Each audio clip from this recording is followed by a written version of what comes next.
This just happened.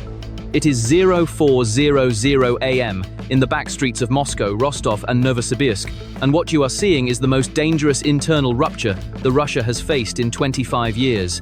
These are the neighborhoods where Vladimir Putin promised absolute stability. You see, men in uniforms breaking down doors and enforcing their own laws, but they are not police officers. The real question you must ask is where the actual police are. The answer has just arrived in a leaked document from the Russian Interior Ministry, and it reads like a surrender. The state is admitting that it cannot keep its personnel.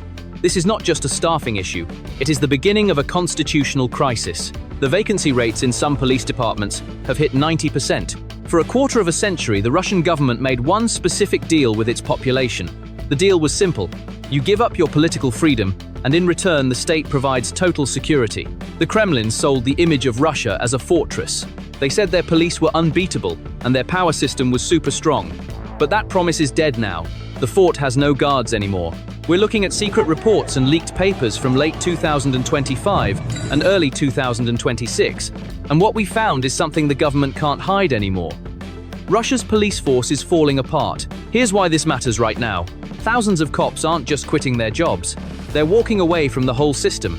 They're taking off their uniforms and choosing regular life instead of working for the government. You have to look at the money to understand why this is happening.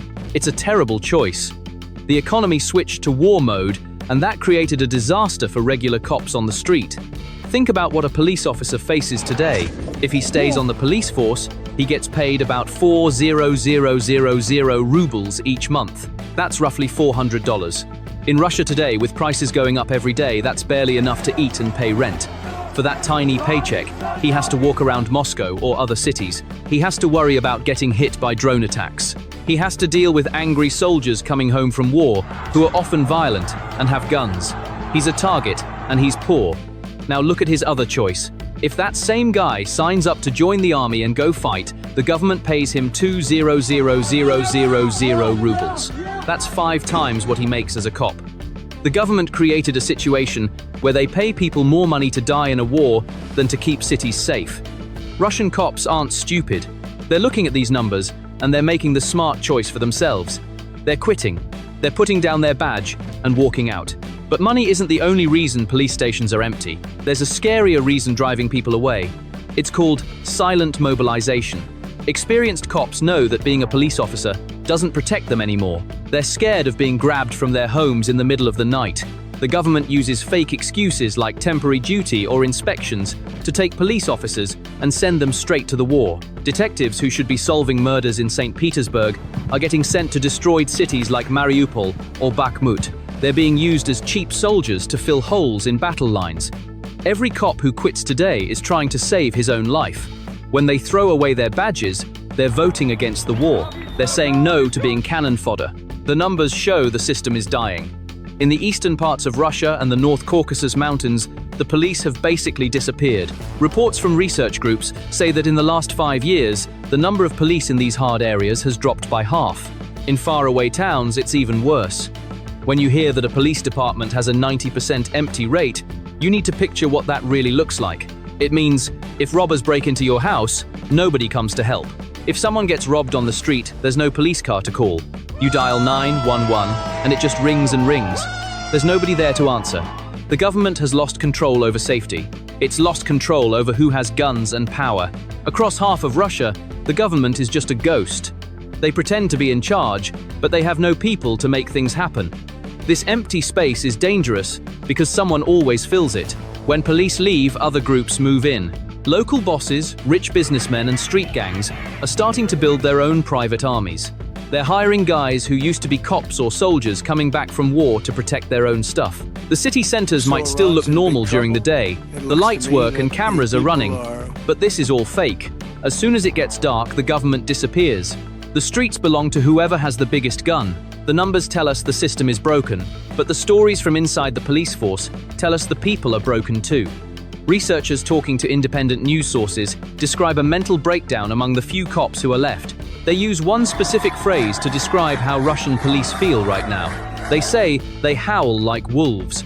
This isn't poetry. It's describing men who've been pushed too far. Imagine the life of cops who stayed.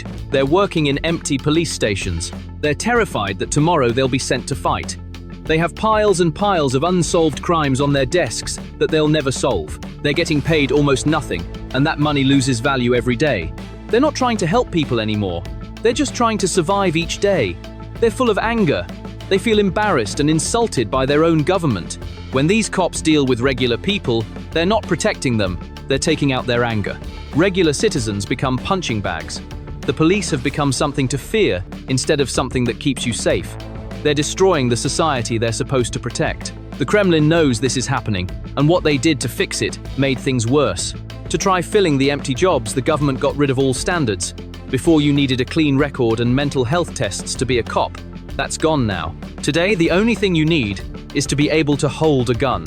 We're seeing reports that men with criminal records are being given police uniforms. Men who got kicked out of the army for being violent are being hired as cops. Men with drug and alcohol problems are being given power over regular people. Think about what this means. The guy showing up at your door wearing a police uniform might have a worse criminal record than the criminal you're calling about. The government has handed over law and order to bullies and criminals because they have nobody else. In areas east of the Ural Mountains, some police stations are just empty buildings. The lights are off. The doors are locked. In those places, order is kept by local warlords or gangs.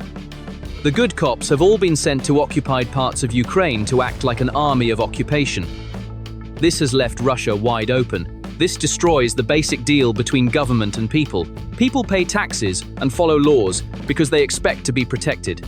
But in Russia today, there's no freedom and there's no protection. People are scared to call the police because they know the person who shows up will probably demand a bribe or beat them up.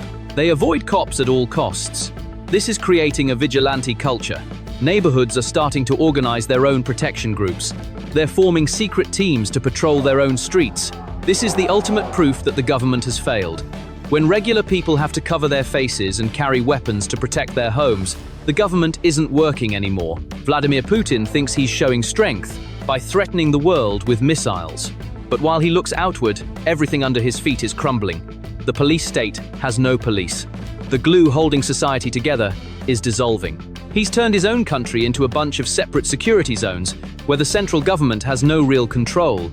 The war has come back home, but not in the way people expected. It's come home in the form of 5,000,000 soldiers returning from fighting. These aren't the heroes that state TV talks about. These are men who've been destroyed by combat. They're like walking time bombs. They're used to solving problems with extreme violence. These guys were making good money at the front. Now they come back to their towns and get offered terrible jobs with low pay. They feel betrayed. They feel like they bled for the country and got nothing back. This feeling of betrayal is starting fires in every town in Russia. We're seeing neighbors settling arguments with grenades. We're seeing homes raided with machine guns.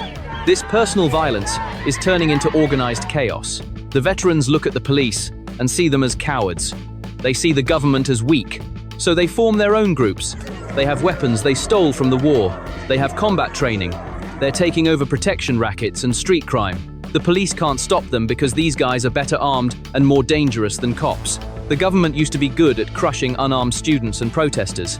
But now they're facing hardened killers with assault rifles.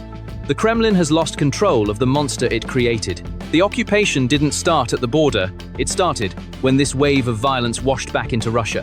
When you ask the Kremlin who will keep order, they say the FSB or the National Guard will do it. But that's a lie. Those units aren't trained for police work. They're trained for terror and special operations. They don't know how to calm down a family fight or catch a thief. They only know how to destroy things. When the FSB is sent into a city to stop unrest, crime explodes everywhere else. They can't be everywhere at once. Their job is protecting oil pipes and the president, not regular people. If robbers kick in your door, the FSB isn't coming to help you. In the North Caucasus region, things are even more critical. The drop in police numbers has let militant groups rebuild. It's a bomb waiting to explode.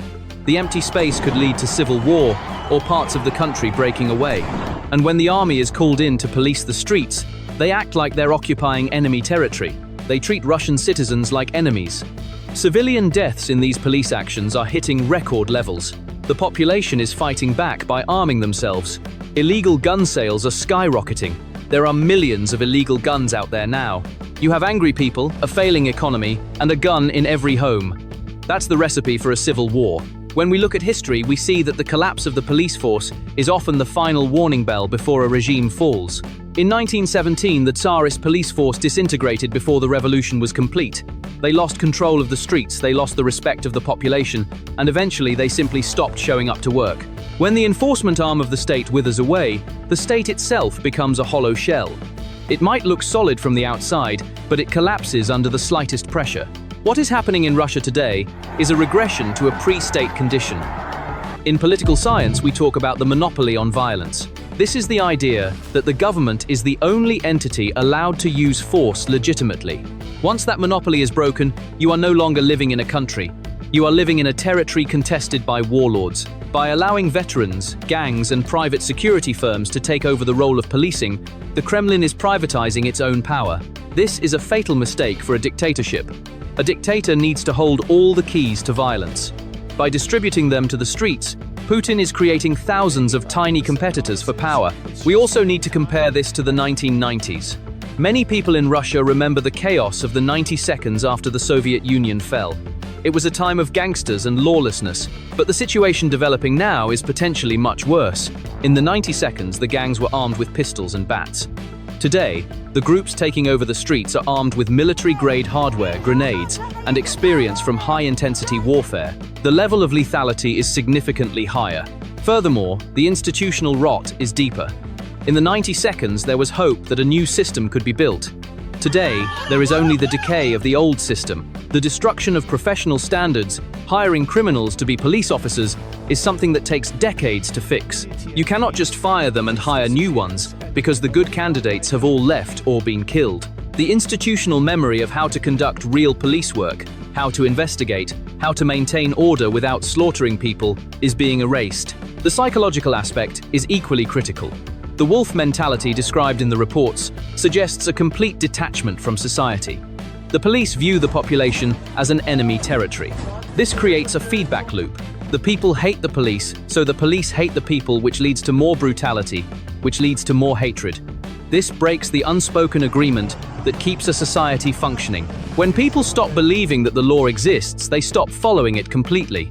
They stop paying taxes, they stop obeying traffic rules, they stop respecting property rights. It becomes a free-for-all. The reliance on the FSB and the military to do police work is a sign of desperation. These are blunt instruments. Using a sledgehammer to crack a nut destroys the nut. When you send a special forces kill team to handle a neighborhood protest or a bar fight, you radicalize the population. You turn ordinary frustration into revolutionary anger. The Kremlin is burning down its own house to try and kill a few rats. So where does this go from here?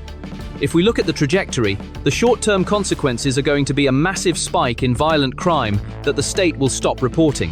We will likely see the government stop publishing crime statistics entirely because the numbers will be too embarrassing. You will see the rise of local fiefdoms. Regional governors and mayors, realizing that Moscow cannot protect them or keep order, will officially or unofficially start building their own private armies using these returned veterans. This decentralizes power. Moscow's grip on the remote regions will slip not because of a political declaration, but because the physical mechanism of control is gone. In the medium term, the danger comes from the veterans. As the war drags on, or eventually ends, hundreds of thousands more will return. They will find a country that is broken, a police force that is corrupt and weak, and an economy that cannot support them. These men are already organizing. We should expect to see clashes between veteran militias and the official state security forces. These will not be protests, they will be firefights. The Rostov scenario, where armed men take over a city center, could become a common occurrence, not a one-time event. The irony is tragic. Vladimir Putin spent 25 years building a police state. He sacrificed the economy, freedom, and international relations to build a machine of total control, and now, consumed by his own war, that machine has rusted away. This is the new reality. The badges are in the trash. The uniforms are empty, and the streets belong to whoever is willing to use the most violence. The cost of the war is no longer just being paid in Ukraine, it is being paid in every neighborhood in Russia. So, what do you think? We look forward to your thoughts in the comments. Don't forget to subscribe to the channel and turn on notifications to stay informed about our new analyses and global breaking points. Thank you for choosing us.